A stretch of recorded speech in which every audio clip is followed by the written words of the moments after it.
Hello friends, welcome on our YouTube channel. Today we are going to discuss a very important topic, global warming. सबसे पहले हम global warming की definition देखते हैं. What is mean of global warming. Definition है global warming means the temperature of the earth is increasing day by day. There are many causes of global warming. इसके बाद में हम बहुत सारे पॉइंट्स देखने वाले हैं जिसके बारे में बाद में विस्तार से डिस्कस करेंगे और कि किस कौन कौन से जो कारण है वो ग्लोबल वार्मिंग का कारण बन रहे हैं. तो हम इसमें बेसिकली 4 पॉइंट देखेंगे. हमारा सबसे पहला पॉइंट है ग्रीन हाउस गैस. उसके बाद में deforestation, exponential growth in science and technology और depletion of the ozone layer. ये 4 मेजर रीज़न है जिसके कारण ग्लोबल वार्मिंग बढ़ रहा है. बहुत सारे और भी रीज़न है लेकिन हमें इतना ज़्यादा याद करने की आवश्यकता नहीं है. हमें केवल अपना काम वहाँ पर निकालना है. जीडी को बनाने के लिए मास्टरमाइंड नहीं बनना है. ओके गाइस, ठीक है. तो अब हम सबसे पहले पॉइंट के बारे में बात करते हैं. हमारा सबसे पहला पॉइंट है ग्रीन हाउस गैसेस. देखिए ग्रीन हाउस गैसेस में जैसे आप जानते हैं कार्बन डाइऑक्साइड है, मेथेन है, नाइट्रोजन ऑक्साइड है, etcetera are responsible for creating the greenhouse effect on the planet. with the constant rise with the constant rise of this in the atmosphere, the heat trapped is in no way escaping, hence increasing the average temperature of the earth. इसका मतलब ये है दोस्तों कि जो green house gas है, जैसे हमारे बहुत जो इंडस्ट्री लगी हुई है दुनिया भर में, उससे कार्बन डाइऑक्साइड उनसे उत्सर्जित होती है, मैथेन होती है, नाइट्रोजन ऑक्साइड होती है, तो वो सभी हमारी इस प्लेनेट का तापमान दिनों दिन बढ़ा रहे हैं. और इस वजह से जो है एटमॉस्फेयर यानी हमारा जो पृथ्वी का जो तापमान बढ़ रहा है, महासागर या उनका जल स्तर भी बढ़ रहा है. तो हम कह सकते हैं कि ग्रीन हाउस जो गैसें हैं वो एक ग्लोबल वार्मिंग का कारण है. उसके बाद में डिफॉरेस्टेशन. देखिए डिफॉरेस्टेशन का मतलब होता है वनों की अंधाधुंध कटाई. Is another major concern when it comes to global warming. Trees and planets play a vital role in maintaining the temperature balance and absorbing atmosphere carbon dioxide. हम जानते हैं अच्छी तरह से कि कार्बन डाइऑक्साइड जो है वो पेड़ पौधों के खाना बनाने के लिए बहुत ही उपयोगी गैस होती है. और हम पेड़ों को लगातार काट रहे हैं तो उसका जो पर्याप्त एब्जॉर्बेशन होना चाहिए वो नहीं हो रहा है. और इसलिए उसकी मात्रा जो है पर्यावरण में बढ़ रही है, हमारे एनवायरनमेंट में बढ़ रही है और वो एक ग्लोबल वार्मिंग का कारण बन रहा है. इसलिए हमें अधिक से अधिक पेड़ लगाने चाहिए, पेड़ों को बचाना चाहिए. उसके बाद में आप बोल सकते हैं कि exponential growth in science and technology. आज का ज़माना जो है विज्ञान का ज़माना है, दिनों दिन हमारी टेक्नोलॉजी बढ़ रही है. तो ये भी एक इसका कारण हो सकता है ग्लोबल वार्मिंग का. किस प्रकार से हम आप कैसे बोलेंगे कि the world now demands more electricity, coal, natural gas and oil are the primary fossil fuels widely used to generate power and electricity, raising harmful gases like carbon dioxide. और हम जब इस प्रकार के जो ये फॉसिल फ्यूल्स है, कोल है, नेचुरल गैस है, ऑयल है, इन सब का यूज़ करते हैं तो भी ये कार्बन डाइऑक्साइड का जो है उत्सर्जन होता है. तो ये भी ग्लोबल वार्मिंग का कारण है. इसके बजाय हम जो क्या बोलते हैं इसको, सनलाइट का उपयोग करते हैं, विंड एनर्जी का इस्तेमाल करते हैं, तो हम इसको कम कर सकते हैं. दिनों दिन जो है हम देख रहे हैं कि जो कोल है, नेचुरल गैस है, इनका बहुत ही ज़्यादा यूज़ हो रहा है और इससे पर्यावरण का टेम्परेचर बढ़ रहा है. ये भी एक रीज़न हो सकता है. उसके बाद में डेफ्लेशन ऑफ ओजोन लेयर. आप जानते हैं कि पृथ्वी की जो ओजोन लेयर है वो सूर्य से आने वाली हानिकारक किरणें, अल्ट्रावायलेट रेज, इनको ये रोकता है, ओजोन लेयर. और अब इस ओजोन लेयर में एक छेद हो गया है, डेप्लेशन हो गया इसका. और दिनों दिन जो ग्रीन हाउस गैसेज है उनकी वजह से छेद का आकार बढ़ता जा रहा है. इसलिए हमारी पृथ्वी का तापमान बढ़ रहा है. तो other gases such as chlorofluorocarbons जो मोस्ट प्रोबेबली कहाँ से निकलती है, आपके एसी वगैरह, फ्रीज वगैरह, वहाँ से इसका उत्सर्जन होता है. तो ये काफ़ी हानिकारक है ओजोन लेयर के लिए. तो हम कह सकते हैं कि ये भी एक कारण है. Trap the heat and is 1,000 times more lethal than carbon dioxide. आपको पता है ये कार्बन डाइऑक्साइड से 1000 गुना ज़्यादा जो है खतरनाक है. C F Cs are release by air conditioners, petrol driven cars etcetera and largely contribute to the ozone layer depletion. It is a big reason for global warming. इस प्रकार से आप बोल सकते हैं. इसके अलावा आपके पास कुछ और पॉइंट है तो आप जोड़ सकते हैं इसमें. बाकी ये काफ़ी बड़ा पॉइंट है, इसमें मैंने बहुत सारे पॉइंट ऐड किए हैं. तो आपको अगर इतना प्रिपेयर हो जाता है तो it's very enough for you. Okay guys, तो अब हम पढ़ते हैं कि इफ़ेक्ट्स ऑफ क्लाइमेट चेंज के क्या प्रभाव हैं, वर्तमान में क्या प्रभाव देखने को मिल रहे हैं। तो सबसे पहला हम देखिए, NASA reports recently predict the tremendous rise in the sea level estimated at around 8 inches rise which is double the rate estimate last decade. NASA ने रिसेंटली ये प्रिडिक्ट किया है, जो सी लेवल है, जैसा कि मैं बता चुका आपको कि जो समुद्र का जल स्तर है वो बढ़ रहा है। वो इसलिए बढ़ रहा है क्योंकि ये एक इंडिकेशन हमारे लिए कि पृथ्वी का तापमान बढ़ रहा है, और इसीलिए सी लेवल बढ़ रहा है क्योंकि ग्लेशियर का जो बर्फ़ है वो पिघल रहा है और समुद्र में आएगा तो ज़ाहिर सी बात है सी लेवल बढ़ेगा। ठीक है, उसके बाद में with the rise in the average temperature of the earth there has been a massive shrinking of the snow cover, especially in the northern hemisphere of the globe. 3 number है आपका, extreme climate conditions have been reported across the world. This variation is the climate pattern is gradual but evident in many parts of the globe. Elongated day and warm winters are some of the unlikely changes occurring in the atmosphere. आजकल हम देख रहे हैं, इसका मतलब सीधा सा इतना ही है दोस्तों, ये कहना चाहता है कि हमारा जो जलवायु है वो परिवर्तित हो रहा है। आज आप देख रहे हो हमारे चारों ओर क्लाइमेट हमारा चेंज हो रहा है, अपर्याप्त बारिश का होना, कभी लेट होना, कभी जल्दी होना। तो ये इस प्रकार के क्लाइमेट चेंज के आपको हमें संकेत मिल रहे हैं, और संकेत इसीलिए मिल रहे हैं क्योंकि हमारे इन्वायरमेंट में असंतुलन पैदा हो रहा है। वो इसीलिए क्योंकि पृथ्वी का तापमान बढ़ रहा है, मनुष्य की गतिविधियाँ इसको प्रभावित कर रही है। आप इस प्रकार से बोल सकते हैं। हमारा चौथा पॉइंट है, with the constant increase of carbon dioxide gas in the atmosphere, acidification of oceans has been reported.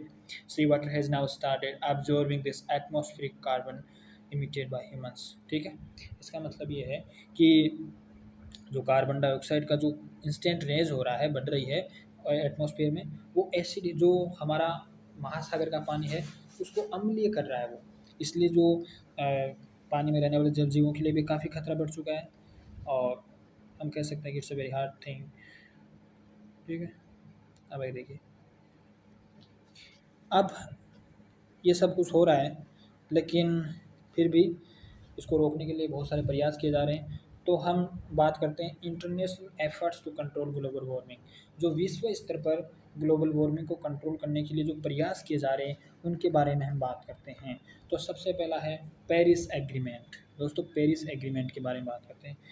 On the 5th of October 2016, Paris Agreement was signed by a total of 171 countries to take a noble pledge of limiting global warming to 2.7 degrees.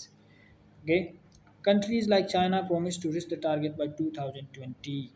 इसका मतलब ये है कि जो Paris agreement हुआ था 2016 में 5 अक्टूबर को, उसमें ये साइन किया 171 कंट्रियों के द्वारा ग्लोबल वार्मिंग की लिमिट को साइन किया था उन्होंने कि भाई हम 2.7 डिग्री तक इसको कम कर देंगे ग्लोबल वार्मिंग। ठीक है, और चाइना जैसे देशों ने इसमें प्रॉमिस किया था कि हम 2020 तक अपने टारगेट को अचीव कर लेंगे। अब देखिए उसके बाद में, most of the countries in recent UN convention have agreed to extend the national parks in order to expand the area under protected land to nearly 17%. This would also help in the upliftment of endangered species such as pandas, tigers and elephants. इसका सीधा सा मतलब इतना है दोस्तों कि वनों को बढ़ाने की बात की जा रही है, यहाँ पर वृक्षारोपण से बात की जा रही है, और हमारे जो विश्व में जो हम कह सकते हैं इंडेंजर्ड स्पीसीज जितनी भी, जैसे पांडाज है, टाइगर्स है, एलिफेंट है, इनकी जो संख्या दिन प्रतिदिन कम होती जा रही है, उसको मेंटेन करने के लिए, संख्या को वापस बढ़ाने के लिए इस प्रकार की गतिविधियाँ की जा रही है। आप ये बोल सकते हैं फ्रेंड्स ऑफ द अर्थ।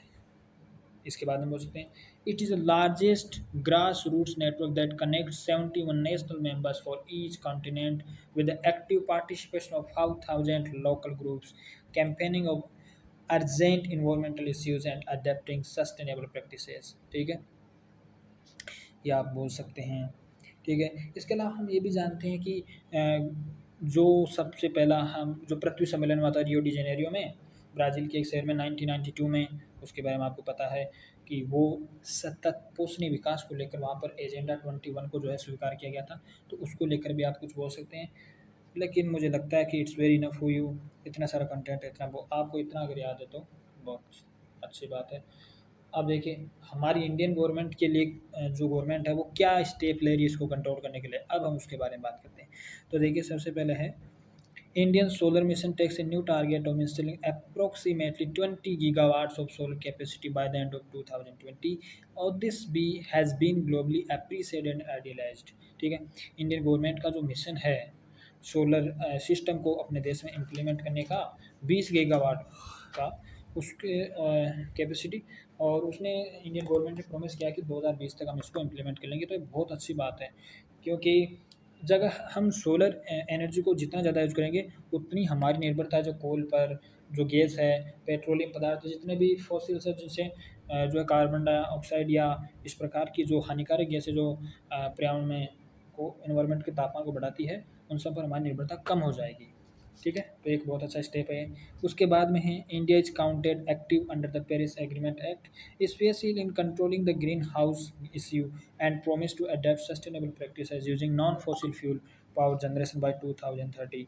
ठीक है, इसमें ये बात कही गई है कि हम जो है ग्रीन हाउस गैसें या इस प्रकार की गैसें जो उत्सर्जित होती है तो उन सब फॉसिल फ्यूल्स का हम उपयोग नहीं करेंगे, हम उन्हीं का करेंगे। जैसे विंड एनर्जी है, सोलर सिस्टम है या सोलर एनर्जी, इसी का हम इस्तेमाल करेंगे ताकि किसी प्रकार की पर्यावरण को हानि न हो।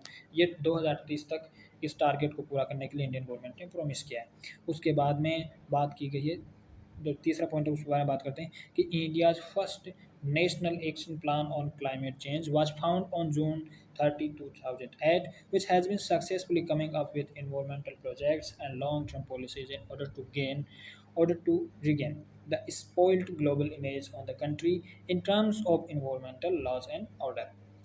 ठीक है, ये सब कुछ बातें हैं। अब हम कंक्लूजन पर बात करें कि इसका कंक्लूजन क्या है ग्लोबल वार्मिंग का, तो अब हम इसके बारे में बात करते हैं। कंक्लूजन ये है दोस्तों कि सैडली और 3 billion rich people are mainly responsible for wrecking the future of the planet.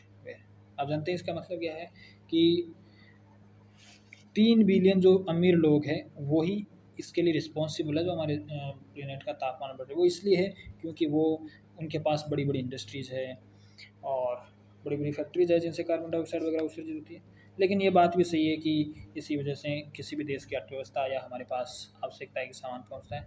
लेकिन फ़िलहाल हम बात कर रहे हैं ग्लोबल वार्मिंग की, तो इस प्रकार की बातें होना जाहिर सी बात है, एक जायज़ बात है। ठीक है, where is the other half, which is the poorer one would be facing the better consequence of this catastrophic scenario। इसका मतलब ये है कि इन 3 बिलियन लोगों की वजह से जो अन्य लोग हैं आधे से भी ज़्यादा, वो सब फेस कर रहे हैं इनकी वजह से इस प्रकार की problems. Hence we need to take efforts to rebuilding what we have lost and build what we believe would be fruitful for future generations। Understood friends, इसका मतलब है कि हमें अब वो प्रयास करने होंगे कि हमने क्या खो दिया है उसको वापस पाने के, एंड हमें उसको वापस बिल्ड करना है हमारी फ्यूचर जनरेशन के लिए, हमारे अपने आप के लिए। इसके अलावा क्लाइमेट या हम कह सकते हैं पर्यावरण को लेकर के इस प्रकार की बहुत सारी जो ट्रीटीज़ है, बहुत सारे सम्मेलन है विश्व में ऑर्गेनाइज होते रहते हैं। पहली बार 1972 में हुआ था इस प्रकार का, उसके बाद में कनाडा में 1987 में, और उससे पहले बीच में होते रहते हैं। 1992 में रियो डी जेनेरो का बहुत ही फेमस, और रिसेंटली बहुत सारे चल रहे हैं। कॉप का तो पूरी सीरीज चल रहा है, कॉप 21, कॉप 27, 6, इस प्रकार की एक पूरी सीरीज चल रही है। ये सभी जो है जलवायु परिवर्तन को लेकर है, एनवायरनमेंट को लेकर है, या तापमान जो बढ़ रहा है, इन सब चीज़ों को ही लेकर है। तो आप इन सब को ऐड कर सकते हैं। ग्लोबल वार्मिंग पर बोलने के लिए आपके पास बहुत सारे टॉपिक है, इनमें से मैंने कुछ को यहाँ पर उठाया है ताकि मैं आपकी कुछ मदद कर सकूँ, और इतना सा भी आपको याद हो जाता है, it's very enough for you. Thank you friends, मिलते हैं अगले वीडियो में। सो अगर आप वीडियो पसंद आए तो लाइक कीजिए, सब्सक्राइब कीजिए और शेयर कीजिए। Thank you.